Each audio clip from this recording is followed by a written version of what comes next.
우리 사도행전 20장 25절부터 27절까지 세 구절 우리 같이 한번 읽겠습니다. 사도행전 20장 25절부터 27절까지입니다. 시작. 보라, 내가 여러분 중에 왕래하며 하나님 나라를 전파하였으나 이제는 여러분이 다 내 얼굴을 보지 못할 것이라 아노라.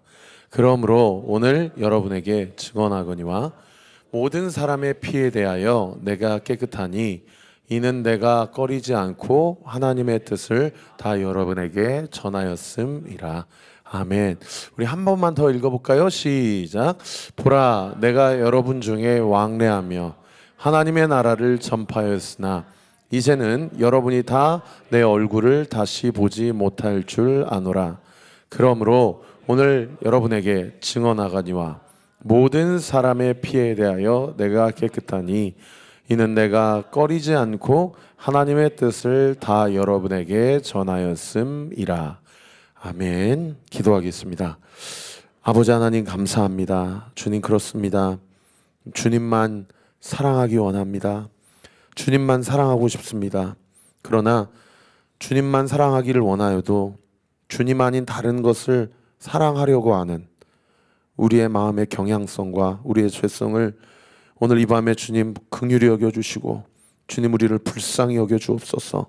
주님 우리를 정죄하거나 판단치 마시고 우리 사랑하는 성도들을 예수 그리스도의 십자가의 보혈로 온전히 덮어주셔서 오늘 이 밤에 주님께서 우리에게 말씀하시는 그 말씀과 그 주님의 긍휼과 은혜와 자비와 사랑이 우리의 마음에 풍성히 거하여 우리 안에 있는 모든 두려움과 죄책감과 또 불안함과 모든 걱정과 염려가 오늘 이 밤에 말씀 듣고 기도하는 중에 깨끗이 씻김받게 하시고 깨끗이 예수 그리스도의 이름으로 정결케 되고 모든 두려움들이 사라지게 하시고 오늘도 주의 말씀을 따라 살아갈 수 있는 하늘의 신령한 은혜와 또 성령의 능력이 우리 사랑하는 모든 성도들의 삶 가운데 온전히 부어지고 공급되게 하여 주옵소서.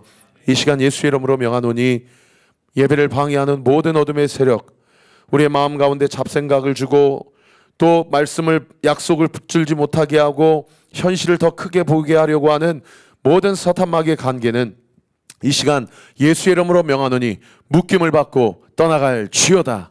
떠나갈 주여다. 떠나갈 주여다. 성령 하나님 우리의 마음과 생각을 강권적으로 붙잡아 주옵소서. 오늘 이 밤에 우리를 성령의 사람으로 인쳐 주옵소서. 우리 안에 소망과 새 힘이 온전히 공급되게 하여 주옵소서. 주님 일하시고 함께 하실 주님을 온전히 신뢰하고 믿고 감사드리오며 살아계신 우리 구주 예수 그리스도 이름으로 기도하옵나이다. 아멘. 사도행전 20장은 밀레도에서 사도 바울이 자신이 3년 동안이나 가르쳤던 에베소 교회 리더들, 장로들 또 그리고 소아시아 지역에 흩어져 있었던 많은 초대교회 성도들에게 하나님의 말씀, 성령이 자기 자신에게 주신 마음을 마지막으로 리더십들에게 나누고요. 그리고 그들에게 나는 이제 예루살렘으로 간다. 그래서 오늘 너희를 보는 이 만남이 마지막 만남이다. 나는 예루살렘으로 가지만 너희는 이 지역에 남아서 이 교회를 책임지고 하나님 나라의 복음, 예수 그리스도의 피 묻은 그 십자가의 복음 그리고 부활의 능력을 여전히 로마의 압제 가운데 박해받고 핍박받는 사람들에게 담대하게 전하고 또 복음에 합당한 삶의 열매를 맺기를 원한다 라는 그런 마지막 유언의 이야기를 에베소 교회 장로들과 모든 평신도 지도자들에게 나누고 있는 그런 말씀이라고 볼 수가 있습니다. 그런데 우리가 지지난주에 함께 살펴본 것처럼 20장 22절에 보면 예루살렘으로 자기가 걸어 올라가는 것이 자기가 선택한 것이 아니라 성령에 매여서 이끌림 받아서 그곳으로 간다라고 이야기를 하고 있죠. 우리 22절 말씀 같이 한번 읽어볼까요? 시작. 보라, 이제 나는 성령에 매여 예루살렘으로 가는데 거기서 무슨 일을 당하는지 알지 못하노라. 자신이 예루살렘으로 가는 것이 자신의 선택이 아니라 지금까지 자신의 인생과 삶을 여기까지 인도하신 성령 하나님의 인도함을 받고 그 인도함에 순종하며 나아가는 자신의 삶의 어떠한 복음 전도 여행의 루트라는 것이죠. 그런데 제가 말씀드린 대로 그 성령에 매여서 예루살렘으로 가는 그 사도 바울에게 성령이 주시는 그 인도하심과 음성은 사도 바울에게만 들렸던 음성이 아니고 사도 바울 주변에 있는 동역자들에게도 이제 바울이 성령의 이끌림을 받아 예루살렘으로 간다라고 똑같은 음성을 주변에 있는 동역자들도 들었다는 거죠. 여러분, 이게 참 중요하지 않습니까?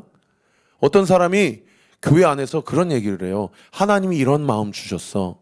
하나님이 이런 음성을 들려주셨어. 그런데 꼭 그런 음성이 과연 성령으로부터 오신, 성령으로부터 받은 음성인지를 우리가 가늠할 수 있고 점검할 수 있는 여러 가지 기능적인 요소 중에 하나가 뭐냐면, 여러분, 성령은 한 영이라는 겁니다. 할렐루야. 그래서 누구에게만 준 것이 아니고 그 공동체에 동일하게 주시는 마음이라는 거예요. 믿으시면 아멘. 그래서 여러분, 신앙생활 할 때 우리 교회도 마찬가지고 여기 다른 교회 다니시는 성도님들도 마찬가지지만, 누가 하나님이 이런 음성을 들려주셨어 그러면 그 사람한테만 그 음성을 들려줬다면 좀 의심해 볼 필요가 있어요. 성령은 한 영입니다. 믿으시면 아멘. 그러니까 그 사람뿐만 아니라 성령의 사람에게 동일한 음성을 주신다라는 거죠. 그러니까 우리가 지지난주에 살펴본 대로 21장 3절 4절에 이 두로에 있는 제자들도 성령의 음성을 들었어요. 우리 3절 4절 말씀인가요? 우리 같이 한번 읽어볼까요? 시작. 제자들을 찾아 이레를 머물더니 그 제자들이 성령의 감동으로 바울더러 예루살렘에 들어가지 말라 하더라. 예루살렘으로 들어가지 말라라고 이야기했는데 그 근거가 뭡니까? 4절 말씀 다시 한번 띄워주시면 따라합시다. 성령의 감동으로. 성령의 감동으로. 네, 성령의 감동으로 이야기한다라는 거죠. 그리고 가이사랴에서 아가보라는 선지자를 통해서 주변에 있는 모든 제자들도 마찬가지. 11절 12절 말씀도요. 한번 띄워주시면 제가 읽어드리겠습니다. 우리에게 와서 바울의 띠를 가져다가 자기 수족을 잡아매고 말하기를 성령이 말씀하시되 예루살렘에서 유대인들이 이같이 이 띠의 임자를 결박하여 이방인의 손에 넘겨주리라 하거늘 우리가 그 말을 듣고 그곳 사람들과 더불어 바울에게 뭐라고 얘기해요? 예루살렘으로 올라가지 말라. 여러분, 참 사도 바울은 오늘 본문 20장 22절에 뭐라고 얘기해요? 성령에 매여 예루살렘으로 간다라고 얘기하는데, 두로에 있는 제자들, 가이사랴에 있는 제자들은 성령의 감동으로 성령에 말씀하여서 예루살렘으로 가지 말라라고 이야기하고 있다는 거죠. 여러분, 여기서 공통점과 차이점이 분명하게 드러나지 않습니까? 공통점은 뭐예요? 셋 다, 세 부류다 다 누구의 근거에서 하나님의 말씀과 음성을 분별하고 들었어요? 성령의 음성으로 하나님의 마음을 받아들였어요. 여기까지는 좋다는 거예요. 그런데 그 말씀과 관련된 결론이 사도 바울은 가겠다 그러고 두로와 가이사랴에 있는 제자들은 가지 말라고 그러고 완전히 상반된 결론으로 규결되고 있다는 것이 참 넌센스라는 거죠. 그래서 제가 이 부분을 설교할 때 성도 여러분들에게 뭐라고 도전했습니까? 똑같이 성경의 음성을 들어도 결론은 완전히 판이하게 내려질 수 있다는 사실을 우리는 명심해야 된다는 거예요. 무슨 얘기입니까? 두로의 제자들과 가이사랴의 제자들은 성령의 음성을 듣기는 들었지만 그 성령의 음성을 듣고 그 과정 가운데 무엇이 들어갔어요? 자기 해석이 들어가죠. 이렇게 될 거니까 가지 말라라는 자기 생각이 들어간 거예요. 그런데 사도 바울은 그렇게 각 성에서 무엇과 무엇이 나를 기다린다 하시나 결박과 환난이 나를 기다린다 하시나, 그러나 자기가 내린 결론이 뭐예요? 주 예수께 받은 사명, 하나님의 은혜 복음 증거하는 일을 마치려 하면은 내 생명 조금도 귀한 것으로 여기지 않겠다. 그러니까 어떻게 하겠다? 가겠다라고 이야기한 거죠. 어쩌면 성령님이 사도 바울에게 또는 제자들에게 사도 바울이 예루살렘에 가면 이렇게 될 거야 라는 것은 동일하게 말씀해 주셨는데, 사도 바울의 해석은 그래도 가겠습니다. 다른 제자들의 해석은 그러니까 가지 말아야 된다 라고 얘기할 때 결국 다른 제자들과 사도 바울의 결정적 체인은 처음은 누구든 다 성령으로 시작했다가 마지막 결론은 자기 해석으로 결론이 규결되느냐, 혹은 끝까지 성령으로 시작해서 성령으로 매듭 짓고자 하는가 라는 것이 어쩌면 하나님께서 사도 바울에게 또 당시 초대교회 모든 성도들에게 하시는, 하나님께서 주고자 하시는 하나님의 메시지와 마음이 아니냐 이 말이에요. 여러분, 우리가 신앙생활 하다가 성령님께 묻는 것은 잘할 수 있습니다. 그런데 하나님의 마음에 감동을 받고 그것을 결정하는 데에는 결국 자기의 생각과 결론으로 그것을 결단할 때가 있지는 않은가, 우리 스스로를 꼭 명심해 봐야 한다라는 거죠. 그래서 저는 성도 여러분들에게 두 가지를 여러분들에게 좀 어떻게 하면 끝까지 성령의 감동과 성령에 매여서 결단을 내릴 수 있는가라고 검증해 볼 수 있는가라고 물어보신다면 전 두 가지를 여러분에게 좀 도전하고 싶어요. 하나는 자기 부인의 삶을 결정하는 겁니다. 이것이 나의 어떠함을 관철시키는 결단인지 아니면 내가 부인이 되어지고 하나님의 영광이 드러날 수 있는 결단인지를 가늠해 볼 수 있는 것이 첫 번째 기준이고요. 그러니까 두 번째가 이것이 공동체를 살리는 결정인지 공동체를 죽이는 결정인지. 여러분, 긴가민가 할 때는 꼭 이 두 가지를 여러분의 선택의 기준에 두시고 그리스도께서 내가 죽어지고 자신의 백성을 살리시기 위해, 자녀를 살리시기 위해 십자가를 향하여 할 수만 있거든 이 잔을 나에게 치워주십시오. 그러나 하나님 뜻대로 해주십시오 라고 그 길을 걸어가셨던 것처럼, 그리하여 예수 그리스도께서 죽으심으로 하나님 나라가 시작되었던 것처럼. 할렐루야. 그래서 오늘 아침에 새벽 큐티도 하셨죠? 이 다니엘이 환상을 봤을 때 느부갓네살이 앞으로 세워질 제국들에 대해서 하나님이 쭉 보여주셨잖아요. 그런데 결국 그 모든 제국들, 아수르, 바벨론, 페르시아, 헬라, 로마, 그 모든 제국들을 어떤 돌이 와서 다 무너뜨려 버립니까? 손대지 아니한 돌이 와서 그 금신상, 그 은신상, 그 못은 노수로 되고 쇠로 되고 철로 되고 진흙으로 만들어진 그 휘황찬란한 신상들을 다 가루로 만들어 버리잖아요. 여러분, 그 손대지 않은 돌이 누구라고 오늘 아침에 우리가 함께 나눴습니까? 예수 그리스도. 할렐루야. 그래서 예수님이 누가복음 20장에 뭐라고 얘기해요? 나는 건축자의 버린 돌이다. 나는 그러나 건축자의 다시 세워지는 모퉁이 돌이다. 버린 돌은 어떤 돌이라고요? 예수 그리스도의 십자가의 죽음과 고난을 상징하는 돌이고, 모퉁이 돌은요, 다시 그 예수 그리스도라는 돌 반석 위에 세워질 하나님 나라. 이 시대 우리가 예수님이라는 이름으로 오늘도 이 밤에 모여서 함께 예수님을 찬양하고, 할렐루야, 예수님의 말씀을 듣고, 할렐루야, 예수님의 뜻을 분별해내고, 할렐루야, 내 뜻을 십자가 앞에 못 박고 하나님의 뜻을 선택하고, 예수님이 그렇게 하셨기에, 그리고 그렇게 그리스도께서 죽으심으로 여러분 교회가 세워지고 하나님 나라가 확장되었다라는 것, 하나님 나라가 시작되었다라는 것. 여러분, 이미 우리는 그 하나님 나라의 권속들, 할렐루야, 하나님 나라의 백성, 할렐루야, 하나님 나라의 자녀임을 믿으시기를 우리 구주 예수 그리스도 이름으로 축원합니다. 따라합시다. 나는 하나님 나라 백성이다. 나는 하나님 나라 시민이다. 나는 하나님의 자녀이다. 할렐루야. 저도 이제 여권을 다시 갱신을 해야 돼요. 여러분, 여권 받으시면, 여권 펴보시면 거기에 첫 번째 페이지에 뭐라고 써 있습니까?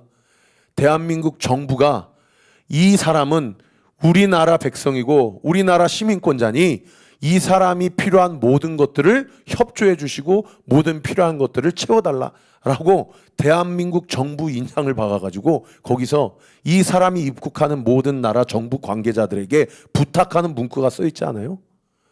여러분, 우리는 하나님 나라 시민권자라는 거예요. 믿으시면 아멘. 이미 하나님의 나라는 예수 그리스도께서 이 땅 가운데 오시고 십자가에서 죽으시고 또 3일 만에 부활하심으로 예수 그리스도를 머리로 삼는 교회 모든 성도들은 하나님 나라의 패스포트를 갖고 있는 시민권자들이라는 겁니다. 믿으시면 아멘. 그러므로 하나님 나라의 백성인 우리가 어디를 가든지 누구를 만나든지 어떤 상황과 형편 가운데 있든지 우리가 간구하고 기도하는 모든 요구를 우리 나라의 왕 되신 예수님께서 그 모든 필요와 요구를 채우시고 우리를 책임져 주시고 우리의 생명과 안전을 보호해 주신다는 사실을 믿으시기를 우리 구주 예수 그리스도 이름으로 축원합니다. 그것을 믿는다면 여러분 예수님처럼 자기 부인할 수 있는 선택을 결연하게 실행할 수 있는 것이죠. 그리고 공동체를 살리는 일 무엇인지를 선택할 수 있는 거죠. 그것이 성령의 음성을 분별하는 두 가지 영적 기준이 되어진다는 거예요. 우리 사랑하는 성도들의 삶 가운데 그러한 은혜, 그래서 두로에 있는 제자들, 가이사랴에 있는 제자들이 성령으로 시작했다가 자기 해석으로 끝나는 삶이 아니고 사도 바울처럼 성령으로 시작하여 끝까지 성령에 매어 이끌림을 받고 인도하심을 받는 저와 우리 모든 온대교회 성도들 되시기를 우리 구주 예수 그리스도 이름으로 축원합니다. 그러한 과정 가운데 23절에 보니까 성령이 사도 바울에게 무엇을 가르쳐요? 아까 제가 말씀드린, 같이 한번 읽어볼까요? 시작. 성령이 각 성에서 내게 증언하여 결박과 환난이 나를 기다린다 하시나. 성령이 사도 바울에게도 알려준 거죠. 너 예루살렘 성 들어가면 이렇게 된다. 알려준 거예요. 자기 해석이 들어가니까 일반 사람들은 뭐라고 도출을 해요? 결론을 올라가지 마라. 그런데 사도 바울은 그 다음 구절 뭐라고 결론을 도출합니까? 같이 읽어보십시다. 시작. 내가 달려갈 길과 주 예수께 받은 사명, 하나님의 은혜의 복음 증언하는 일을 마치려 하면은 나의 생명조차 조금도 귀한 것으로 여기지 아니하노라. 사도 바울이 성령에 매여서 자신의 전도 여행뿐만 아니라 자신의 삶의 마지막 결론을 이런 식으로 도출하기로 결단했던 거예요. 여기에 자기 인생을 내 달려갈 길이라고 표현하고 있고요. 그 다음 주 예수께 받은 사명이라고 표현하고 있어요.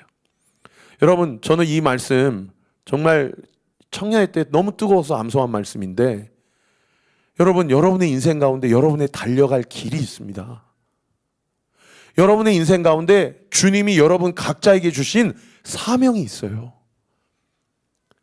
그 길을 걸어가고 그 사명을 걸어갈 때에 우리의 목적이 뭐냐? 그 다음 구절에 하나님의 은혜 복음 증언하는 일을 마치는 것이다 라고 사도 바울이 규정하고 있어요. 나의 달려갈 길이 있고 하나님이 나에게 주신 사명이 있는데 이 길과 사명의 끝에는 내 인생의 목표와 결론이 뭐냐면 하나님의 은혜의 복음 증언하는 일을 마치는 것이라는 거예요. 여기 하나님의 은혜의 복음 증거하는 일 할 때 하나님의 은혜의 복음은 어떤 복음입니까? 여러분에게 하나님의 은혜의 복음은 어떤 복음입니까? 저에게는요, 하나님의 은혜의 복음은요, 제가 목사로서 자격이 없는데 하나님의 교회를 세울 수 있는, 개척할 수 있는 그 권한이 저에게 없는데 하나님이 자격 없고 권한 없는 저를 부르셔서 목사로 세우시고 하나님의 일꾼 삼아주시고 하나님의 영광스러운 교회를 시작하게 하시고 개척하게 하신 그 하나님의 은혜 복음입니다. 여러분에게는 어떤 은혜 복음이 있습니까? 사도 바울은 사실은요, 원래 디모데전서 1장 13절에는 자기를 뭐라고 얘기하냐면 나는 박해자고 살인자고 핍박자고, 자기는 하나님 앞에서 하나님과 원수된 자라고 자신의 존재를 그렇게 정의하고 있어요.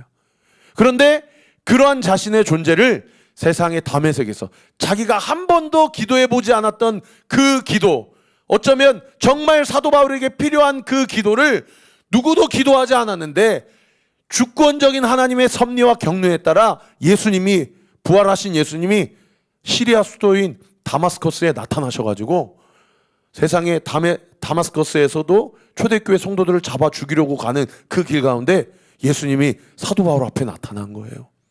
그래서 사도 바울을 박해자요, 살인자요, 핍박자인 사도 바울의 정체성을 무엇으로 뒤집어 주셨습니까? 하나님의 복음을 전하는 자요, 하나님의 말씀을 대언하는 자요, 하나님의 교회를 세우자는 개척자로 사도 바울의 정체성을 완전히 뒤집어 준 거예요. 사랑하는 성도 여러분, 여러분의 정체성은 어떻습니까? 여러분 예수 만나기 전에 누구셨습니까?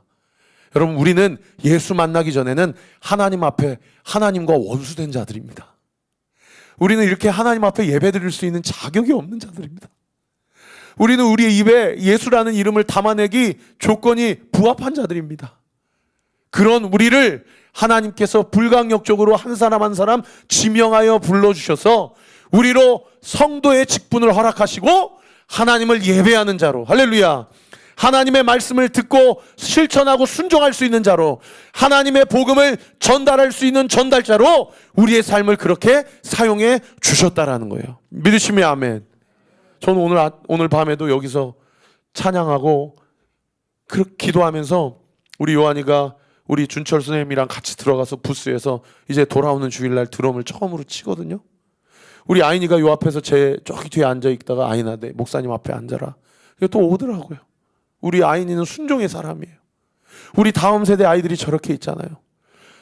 제 딸이 오늘 세컨 건반을 치고 우리 다음 세대 아이들이 이렇게 연주하고 찬양하고 예배하고 꼭 악기를 들어서 뿐만 아니라 이 현장 가운데서 이렇게 예배할 때 저는 우리 아이들이 음악 공부하고 악기 연주하고 그게 신나고 재밌어서 사람들 앞에서 자기의 어떠함을 뽐낼 수 있어서 그것이 우리 교회 비전이 아니고 그것이 우리의 예배 정체성이 아니고, 여러분 우리 아이들이 악기에 함몰되는 아이들이 아니라 정말 살아계신 하나님을 예배하고, 할렐루야, 자신을 만나주시고 살인자이고 박해자이고 비방자이고 부정한 자인 우리의 삶의 정체성을 완전히 복음 전하는 자로, 예배자로, 하나님을 연주하는 특권이 있는 자로, 하나님의 예배를, 하나님께 드리는 예배를 온전히 수종드는 하나님의 예배에 수종드는 자로 우리를 세워주신 그 하나님의 은혜, 그 하나님의 은혜의 복음 증거하는 일을 마치려 하면은 나의 목숨과 생명조차도 조금도 귀한 것으로 여기지 아니하는 자들을 키워내고 살려내고 양육시키고 훈련시키는 우리 온리교회 또 이 목요 찬양 집회 되기를 우리 구주 예수 그리스도 이름으로 축원합니다. 제가 그걸 위해서 찬양하면서 기도하는데 마음이 간절해지는 거예요. 여러분 한번 생각해 보세요. 목사가 이렇게 설교하고 목사가 앞에서 이렇게 목에 핏줄 서가면서 강조한다고 해서 아이들이 그렇게 됩니까? 아이들이 그렇게 됩니까? 이건 불강력적인 하나님의 영역이잖아요. 저는 요즘에 목회하면서 얼마나 무기력증을 많이 느끼는지 몰라요. 오늘도 설교 준비가 안 돼가지고요, 밑에 가서 마사지 받고 왔어요. 너무 힘이 안 나가지고. 그렇게 기도했는데 왜 상황은 더 악화될까? 그렇게 기도하는데 왜 기도 응답은 더딜까? 나는 과연 능력 있는 종이 맞나? 나는 어떻게 목회를 해야 되나 앞으로? 저는 너무 많이 힘들어요 요즘에. 그런데 그럴 때일수록 제 안에 무엇을 봅니까? 목회의 주인공이 제 자신이 되려고 하는 우상. 오늘 아침에도 그 느부갓네살 왕의 꿈을 해석해 주면서 다니엘이 뭐라고 그래요? 신상을 봤다, 우상을 봤다. 여러분 우리 안에 얼마나 많은 내적 우상들이 있습니까?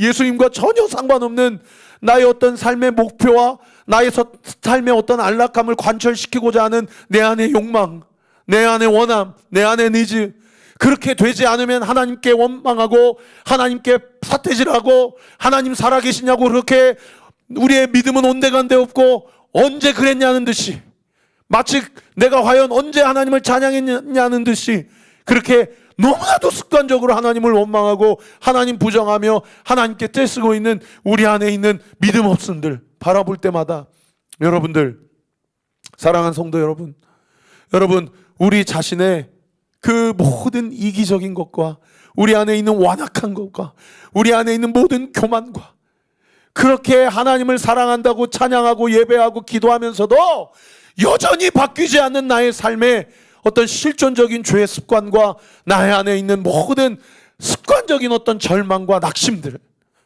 여러분 저는 우리 안에 하나님의 불강력적 은혜가 필요합니다. 하나님이 도와주셔야 돼요. 하나님이 사도 바울이 한 번도 기도하지 않았는데 담에석으로 가셔서 그 사도 바울의 박해자요, 비방자요, 핍박자인 사도 바울의 정체성을 하나님의 복음 전달대로 뒤집어 주신 것은, 이거는 다시 한번 띄워주세요. 하나님의 은혜의 복음 아닙니까? 믿으시면 아멘. 이건 철저한 하나님의 은혜의 복음입니다. 그러니까 사도 바울이 어떻게 돼요? 그 은혜로 구원받았으니까 어디를 가든지 그 사명을 자기의 인생을 통해서 마칠 수밖에 없는, 맞춰졌으면 하는, 맞춰질 수만 있다면 내 생명을 조금 더 귀한 것으로 여기지 아니하고 기꺼이 하나님 앞에 드릴 수 있는 그 사도 바울의 자신이 걸어가야 될 그 길, 자신이 하나님에게 주어진 그 예수 그리스도의 사명, 우리 사랑하는 성도들의 삶 가운데 그런 은혜가 있게 되기를 예수님의 이름으로 축원합니다. 사랑하는 성도 여러분, 가정의 이 문제 좀 해결해 주세요. 재정 좀 이렇게 좀 도와주세요. 건강 문제 좀 이렇게 좀 펴주세요.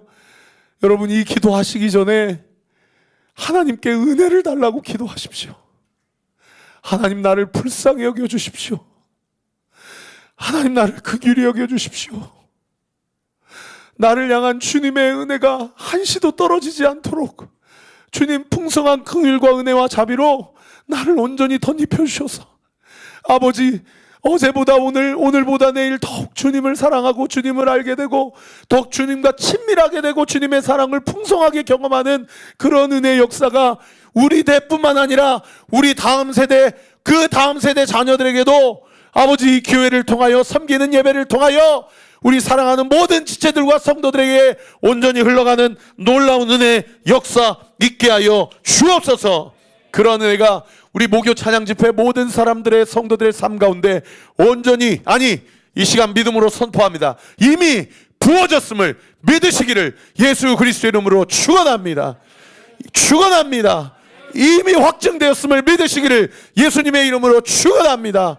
사랑하는 성도들 마음 가운데 있는 모든 근심, 불안함, 염려함들, 그리고 자기 자신의 죄를 보지 못하고 여전히 갓난아이처럼 이것 주세요 저것 주세요, 하나님을 마치 요술램프의 지니 마냥 그렇게 관계 설정을 하고 살아가는 모든 우상 숭배와 자기 안에 있는 탐욕들, 오늘 이 밤에 기도할 때에 다 십자가 앞에 못 박아지고 하나님의 은혜와 사랑이 온전히 부음받아 연어지는 놀라운 은혜의 역사 있게 되기를 우리 구주 예수 그리스도의 이름으로 축원합니다. 그렇게 자신의 생명을 조금도 귀한 것으로 여기지 않겠다라고 이야기한 사도 바울이 오늘 본문 25절에 에베소 교회 장로들과 평신도 지휘자들, 리더자들에게 뭐라고 얘기합니까? 오늘 본문 25절 우리 같이 한번 읽어보십시다. 시작. 내가 여러분 중에 왕래하며 하나님 나라를 전파했으나 이제는 여러분이 다 내 얼굴을 보지 못할 줄 아노라. 아마 이 얘기를 했을 때 사도 바울의 두 눈에는 눈물이 그렁그렁, 뺨에는 정말 눈물이 하염없이 흘렀을 겁니다. 3년 동안이나 에베소에서 두란노 서원을 세워서 성도들을 양육하고 훈련시키고 복음이 무엇인지를 알려주고, 보라, 내가 여러분 중에 왕래하여 하나님 나라를 전파했다라고 이야기하지 않습니까? 사랑하는 성도 여러분, 오늘도 우리는 기도합시다. 이 강단이 다른 인간적인 이야기가 선포되는 강단이 아니요, 하나님 나라가 전파되고 선포되는 그런 강단이 되기를 위해 기도합시다. 오늘도 우리는 기도합시다. 우리의 모든 삶의 언어와 입술이 다른 이야기를 옮기는 이야기가 아니고 하나님 나라를 전파하고 전도하는, 선포하는 그런 내 입술과 언어가 될 수 있도록 우리 함께 기도합시다. 그렇게 하나님 나라를 전파했다는 거예요. 여러분, 하나님 나라가 뭡니까? 예수 그리스도께서 오셔서 하나님 나라를 이야기했잖아요. 보라, 하나님 나라가 가까이 왔다. 뭐 하라고 그래요? 회개하라고 그러잖아요. 회개하라고. 하나님 나라가 가까이 왔다. 회개해라. 그러면서 3년 동안 예수님께서 죽은 자를 살리시고 병든 자를 고치시고, 그리고 못 먹는 자들에게 먹을 것을 주시고 많은 기적을 베풀어 주시면서 결국 무엇을 설명해 줘요? 하나님 나라를 설명해 주잖아요. 하나님 나라는 이런 병든 자들이 고침받는 나라다. 할렐루야. 하나님 나라는 못 먹고 못 입는 자들이 먹을 것을 제공받고 입을 것을 제공받는 나라다. 하나님 나라는 죽은 자들이 살아나는 나라다. 그러면서 가지가지 비유를 들어서 다 설명해 주는 게 결국 무엇을 설명해 주는 비유입니까? 하나님 나라를 설명해 주는 비유잖아요. 하나님 나라를 설명해 주는 그 비유를 통해서 세상에 어린아이가 오니까 어린아이 애들은 가 하니까 예수님이 뭐라 그래요? 이런 자들이 나에게 오는 것을 금하지 말아라. 무엇이 이런 자의 것이다고 얘기하여 하나님 나라가 이런 자의 것이다. 예수님이 죽으셔서 예수님의 시신을 보관하려고 커밍아웃이에요. 자기가 사내들인 공의의 공의원인데 완전히 커밍아웃하면 왕따당하고 공동체 안에서 완전히 퇴출당하는 그런 위험을 무릅쓰고도 자기의 무덤을 예수님께 내어드리잖아요. 그게 누구예요? 아리마대 요셉 아닙니까? 그 아리마대 요셉을 성경이 뭐라고 얘기합니까? 이는 하나님 나라를 기다리던 자더라. 여러분, 오늘날에도 하나님 나라를 기다리는 자들이 있어요. 저는 우리 교회의 기도, 또 우리 사랑하는 성도들이 섬기시는 그 교회의 모든 기도를 통하여서 여러분, 우리 이 시대를 살아가는 성도들이 하나님 나라를 기다리는 자들이 되기를 우리 구주 예수 그리스도 이름으로 축원합니다. 그런데요, 하나님 나라는요 이미 임한 나라입니다. 할렐루야. 하나님 나라는 이미 우리 가운데 임했어요. 그래서 하나님의 통치와 주권을 인정하고 하나님의 말씀 앞에 순복하고 순종하는 자들은 이미 하나님 나라의 백성으로 이 땅 가운데서 하나님 나라를 누리는 거예요. 믿으시면 아멘. 그 하나님 나라의 통수권자, 최고 지휘관, 왕, 대통령 누구십니까? 예수 그리스도세요. 믿으시면 아멘. 그분은 지금도 살아계셔서 하나님 나라를 통치하시고 다스리시는 분이라는 거예요. 그러므로 하나님 나라의 백성의 특징은 무엇입니까? 그 통수권자인 그분의 통치와 주권 앞에 그분의 명령과 말씀을 온전히 순종하는 자들, 그 사람들이 하나님 나라의 진정한 백성이라는 거죠. 교회에 다닌다고 해서 무조건 하나님 나라 백성이 아니라는 거예요. 겸손하게 자기의 죄를 인정하고 하나님의 뜻이 무엇인지를 분별하고 그것이 하나님의 뜻이라는 것을 믿고 취하였으면, 그것이 확인되었으면 사도 바울이 이야기한 대로 그 명령과 말씀을 목숨 걸고 지키는 것입니다. 그것이 하나님 나라의 백성의 정체성이라는 거예요. 그러나 아직 완성되지는 않았죠. 왜요? 여전히 세속 국가들이 여기저기서, 지금 중동에서 전쟁이 일어나려고 하는 거 아십니까? 여기저기에서 자신들의 이권과 자기 민족의 어떠함을 관철시키기 위해서 이 나라가 저 나라를 쳐들어가고 저 나라가 이 나라를 쳐들어가고, 헤즈볼라가 또 예루살렘을 공격한다고 그러고 이란하고 이스라엘하고 또 싸운다고 그러고 여러 가지 국제 정서들을 얘기가 들어요. 그러니까 하나님 나라가 아직 완성이 되지 않았다. 그러나 주님이 다시 오실 때에는 그 하나님의 나라는 완성이 된다라는 거야. 믿으시면 아멘. 그래서 우리는요 이미 임한 하나님의 나라를 누리는 자들이면서 아직 완성되지 않는 하나님 나라를 기다리는 자들입니다. 사랑하는 성도 여러분, 여러분들은 하나님 나라를 기다리십니까?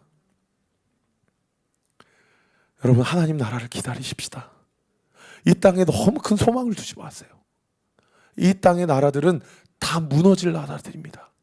손대지 않은 돌이 와가지고 다 가루로 부셔서 다 먼지에 바람에 흩날릴 나라들이에요.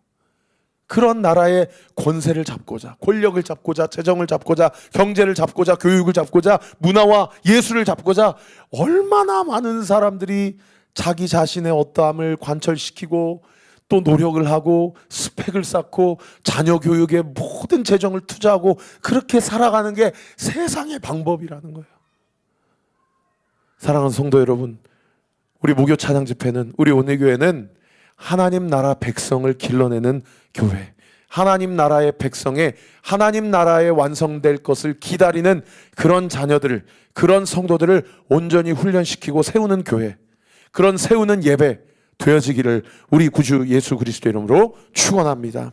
그럴 때에 25절에 다시 한번 띄워주시면, 하나님 나라를 전파했는데 이제는 여러분이 다 내 얼굴을 다시 보지 못할 줄 아노라. 왜요? 예루살렘에 가면 이렇게 될 것이기 때문에 이제는 마지막으로 여러분을 본다라는 거예요. 항상 이 마지막이라는 뜻은 우리에게, 우리의 마음과 우리의 생각을 되게 겸손하게 하고 진지하게 하지 않습니까? 여러분, 오늘 이 설교가 제가 여러분에게 하는 마지막 설교라고 한번 생각해 보십시오. 얼마나 우리의 마음판에 이 설교가 잘 새겨질 겁니까? 우리 서로의 만남과 오늘 우리가 드리는 이 목요 찬양 집회가 이 땅에서 드리는 마지막 예배고, 우리 주님이 내일 새벽에 강림하신다고, 왕림하신다고 한번 생각해 보십시다. 여러분, 얼마나 우리 이 예배와 하나님께 드리는 하나님 찬양과 기도가 얼마나 더 간절해지겠습니까? 사랑하는 성도 여러분, 주님이 그날이 언제인지 나도 알지 못한다. 그날은 도적같이 오게 될 것이다 라고 이야기하셨습니다.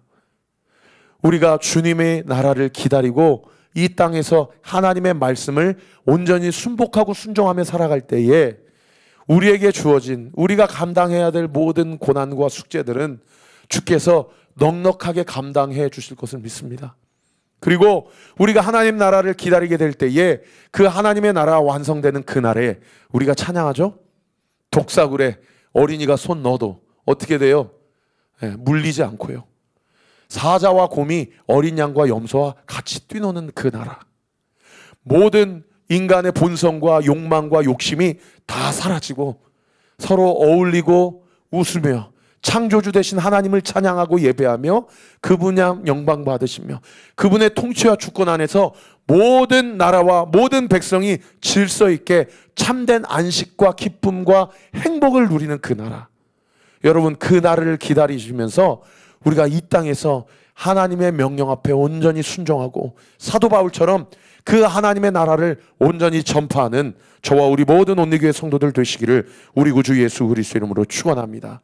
그래서 오늘 말씀을 전하면서 첫 번째 우리가 함께 나누고 싶은 말씀은 뭐냐면요, 아까 25절 같이 한 번 더 띄워주시면은, 내 얼굴을 다시 보지 못할 줄 아노라 하면서 에베소 교회 장로들과 모든 성도들에게 나는 너희들에게 하나님의 나라를 분명히 전파했다 라고 이야기하는 이 사도 바울의 고백.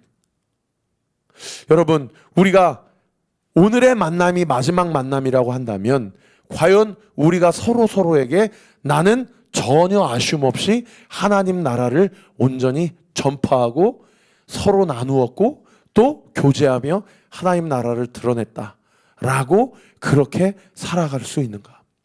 저는 우리 사랑하는 목요 찬양 집회 모든 성도들이 하나님 나라를 온전히 교제하고 전파하고 나누는 그런 우리의 모든 삶이 되어지기를 우리 구주 예수 그리스도 이름으로 축원합니다. 하나님 나라를 전파할 때 우리 가운데 꼭 필요한 마음이 있어요. 제가 참 좋아하는 말씀이 빌립보서 2장 5절 이하의 말씀인데 우리 같이 한번 읽어보십시다. 시작. 너희 안에 이 마음을 품으라. 곧 그리스도 예수의 마음이니 그는 근본 하나님의 본체시나 하나님과 동등됨을 취할 것으로 여기지 아니하시고 오히려 자기를 비워 종의 형체를 가지사 사람들과 같이 되셨고 사람의 모양으로 나타나사 자기를 낮추시고 죽기까지 복종하셨으니 곧 십자가에 죽으심이라. 여러분, 사도 바울이 나는 이제 너희들과 마지막 만남을 갖게 되는데 내가 3년 동안 너희와 함께 먹고 자면서 나는 너희에게 하나님 나라를 전파했다. 그리고 그 하나님의 나라를 전파한 그 이 만남이 오늘 만남이 마지막 만남이다 라고 얘기했던 그 마음, 여러분 그 마음이 어떤 마음이냐면 곧 그리스도 예수의 마음입니다. 그런데 그 마음은 7절에 보시면은 자기를 비우는 마음이라는 거예요. 자기를 비우는 마음. 여러분 불교도 자기를 비우라고 그럽니다. 다른 여타의 고등 종교도 자기 자신을 비워내라고 얘기해요. 여러분 다른 종교가 이야기하는 자기를 비워냄과 7절의 자기를 비워냄은 무슨 차이가 있습니까?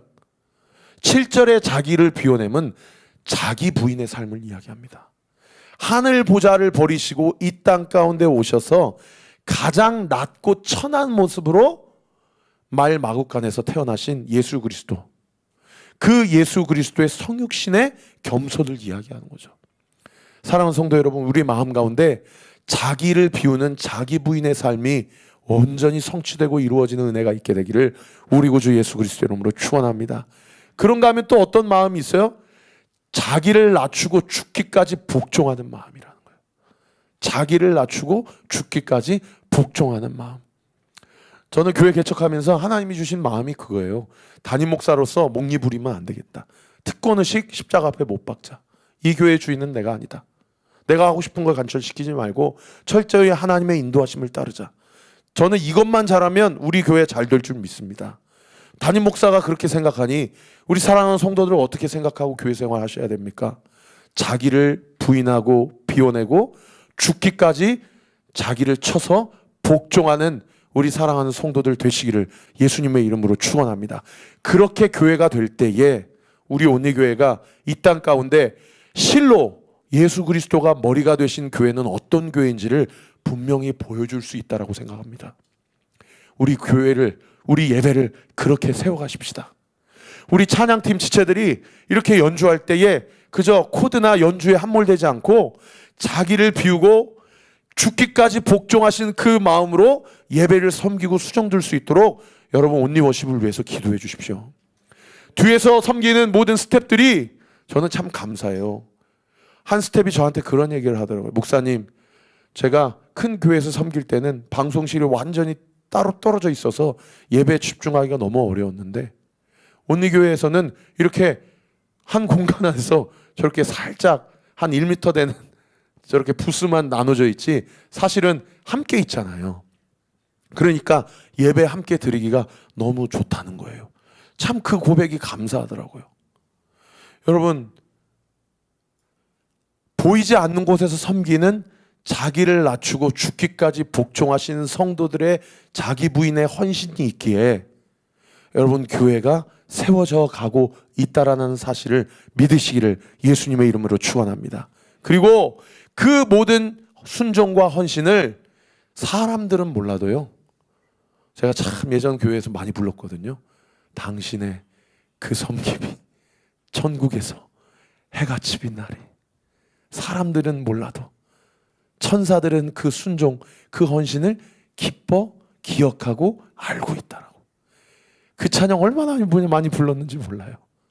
여러분, 그러한 자기 부인의 헌신을 통하여 여러분의 가정과 우리의 교회와 이 시대 가운데 예수님이 머리 되시는 가정, 예수님이 머리 되시는 교회 온전히 세워지는 은혜가 있게 되기를 예수님의 이름으로 축원합니다. 따라합시다. 예수님께서 내 인생의 주인이십니다. 내 모든 생각과 내 모든 계획은 예수 그리스도 앞에서 다 부인되는 것이 그것이 옳습니다. 그것을 바랍니다. 예수님의 계획이 나의 계획이요, 예수님의 생각이 나의 생각입니다. 믿으시면 아멘. 방금 여러분의 이 고백을 하나님이 기뻐 받으신 줄 믿습니다. 여러분, 기뻐함으로 그렇게 예수님이 원하시는 생각과 계획대로 순종하며 복종하며 나아갈 때에 우리의 삶에 가장 선한 길, 좋은 길로 인도하시는 하나님의 뜻이 온전히 이루어지기를 우리 구주 예수 그리스도 이름으로 축원합니다. 그런가 하면 두 번째로요, 26절부터 27절 말씀이에요. 우리 같이 한번 읽어볼까요? 시작. 그러므로 오늘 여러분에게 증언하거니와 모든 사람의 피에 대하여 내가 깨끗하니 이는 내가 꺼리지 않고 하나님의 뜻을 다 여러분에게 전하였음이라. 자, 아까 25절 이 바로 앞구절 다시 한번 띄워주셔요. 지금 사도 바울이 이제 다시는 내 얼굴을 보지 못할 것이다. 내가 여러분과 함께 3년을 먹고 자면서 나는 내 개인적인 이야기 하지 않고 하나님 나라를 전파했다. 요걸 25절에 이야기하고 나서 마지막으로 26절 27절에 그러므로 오늘 여러분에게 증언하거니와 모든 사람의 피에 대하여 내가 깨끗하니 이는 내가 꺼리지 않고 하나님의 뜻을 다 여러분에게 전하였다. 여러분, 이 본문 제가 잠깐 시간을 드릴 테니까 한번 묵상해 보세요. 이게 무슨 얘기인지 이해가 되십니까?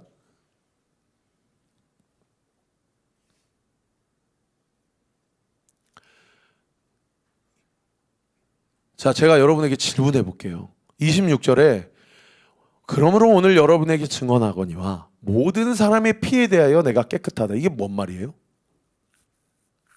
모든 사람의 피에 대해 내가 깨끗하다. 사도 바울이 뭐 사람 죽였습니까? 다시 26절 27절 띄워주시면 사도 바울이 무엇을 지금 강조하고 있냐면 모든 사람의 피에 대해서 내가 깨끗하니 이는 내가 꺼리지 않고 하나님의 뜻을 다 여러분에게 전하였다. 자기가 에베소에서 3년 동안 두라노선을 세워서 복음을 전하면서 내가 다른 것 이야기하지 않고 무엇을 여러분들에게, 성도들에게 전했다라고 지금 이야기하고 있어요? 27절에 하나님의 뜻을. 할렐루야. 따라합시다. 하나님의 뜻을 전하는 삶. 하나님의 뜻을 전하는 삶. 하나님의 뜻을 전하는 것이 모든 사람의 피에 대해서 깨끗한 행위라는 거예요. 하나님의 뜻을 전하는 것이 모든 사람의 피에 대해 깨끗한 거라는 거예요. 여러분, 이 말씀은 구약 성경의 한 본문에 근거한 사도 바울의 자신의 사역에 대한 떳떳함과 정당함을 개런티하는 그런 표현인데, 그 본문이 에스겔서 33장의 본문입니다. 에스겔서 33장에 가면 하나님께서, 잠깐요, 저를 띄워주세요. 아니, 저를 비춰주세요. 에스겔서 33장에 가면 하나님께서 에스겔 선지자에게 너 가서 예루살렘 주민들과 이스라엘 백성에게 내가 너에게 전하는 말을 전해라 라고 이야기하는데, 그 메시지의 내용이 정말 너무 무서운 내용인 거예요. 너무 무서운 내용인 거예요. 그러니까 에스겔 선지자가 자기가 하나님께 받은 메시지를 이스라엘 백성에게 전달하려고 하다 보니까 이 메시지를 전하기가 쉽겠어요? 어렵겠어요? 한번 대답해 보세요. 쉽겠어요? 어렵겠어요? 너무 무서운 내용이거든요. 사람들이 원치 않은 내용이에요. 너무 무서운 내용이고요, 듣고 싶지 아니하는 내용이에요. 에스겔이 이 이야기를 하기가 쉽겠어요? 어렵겠어요? 어렵겠죠. 그러니까 하나님이 에스겔에게 뭐라고 얘기하면 이렇게 얘기하는 겁니다. 이게 잘 이해가 안 되실 것 같아서 제가 현대인 성경으로 번역을 준비했습니다. 한번 눈으로 따라와 보세요. 사람의 아들아, 이 에스겔을 얘기합니다. 너는 네 백성에게 이렇게 말해라. 내가 어떤 나라의 군대를 보내고 그 땅 백성이 자기들 중 한 사람을 택하여 파수꾼을 세웠다고 하자. 그가 적군이 쳐들어오는 것을 보고 나팔을 불어 그 백성에게 경고하였으나 나팔 소리를 듣고도 그 경고를 무시하고 방심하다가 적군의 칼날에 죽으면 그 책임은 죽은 사람 자신에게 있다. 그가 나팔 소리를 듣고도 경고를 무시하였으므로 그가 죽은 것은 전적으로 그의 잘못이다. 만일 그가 그 경고를 받아들였다면 자기 생명을 구할 수 있었을 것이다. 그러나 만일 그 파수꾼이 적군이 오는 것을 보고도 경고의 나팔을 불지 않아 사람들이 적의 칼날에 죽으면 그들은 자기들의 피로 죽겠지만 나는 그들의 죽음에 대한 책임을 그 파수꾼에게 물을 것이다. 여러분, 이거 무슨 말인지 이해되세요? 이게 무슨 말인지 이해되세요? 하나님께서 에스겔을 무엇으로 세우셨다고 이야기하는 거예요? 파수꾼으로 세우셨다고 얘기하는 거예요. 파수꾼으로 세우셨다. 에스겔이 받은 신탁의 메시지가 너무 무서운 말씀이에요. 그러니까 전하기가 너무 불편하고 용기가 안 나는 거예요. 그러니까 우물정하고 있는 에스겔에게 하나님께서 파수꾼의 한 예를 들면서 이스라엘 백성의 예루살렘을 쳐도하는 그 아수르 군대, 바벨론 군대가 쳐들어왔을 때 파수꾼이 성벽 위에서, 이스라엘 지형은요 우리나라처럼 이렇게 70% 이상이 산악 지형이 아니에요. 그냥 거기는 평지예요. 평지. 물론 계곡이 있지만 평지라고요. 그러니까 수십 킬로 수백 킬로 뒤에서 뭔가 군대가 우리 성을 무너뜨리려고 군사를 일으켜서 오거나 말이 달려오면 먼지가 난다고요. 그러면 적어도 몇 시간, 아니 며칠 전부터 저기에서 적군들이 쳐들어온다는 것을 알 수 있는 사람이 뭐냐면 망대에서 파수를 하고 있는 파수꾼이 제일 먼저 알 수 있어요.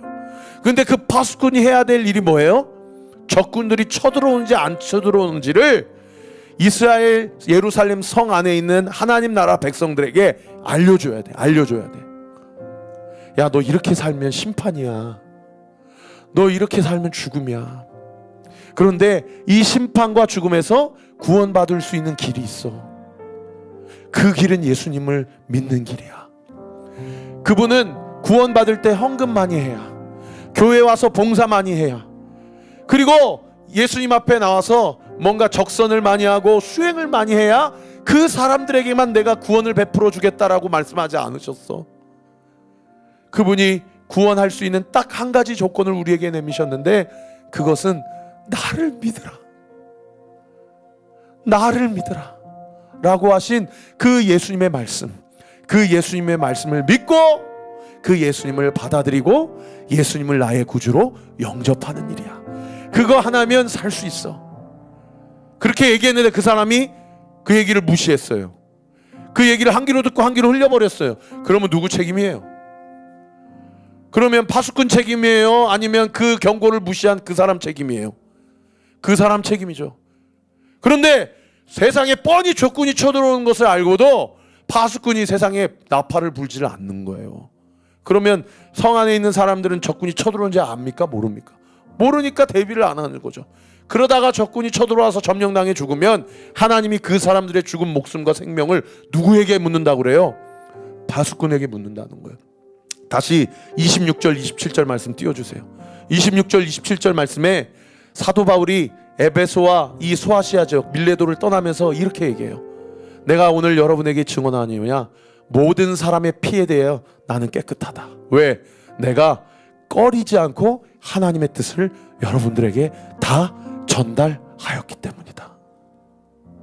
사랑하는 성도 여러분, 여러분들은 꺼리지 않고 나를 구속하신 예수님의 부활의 능력과 복음을 전달하고 있습니까?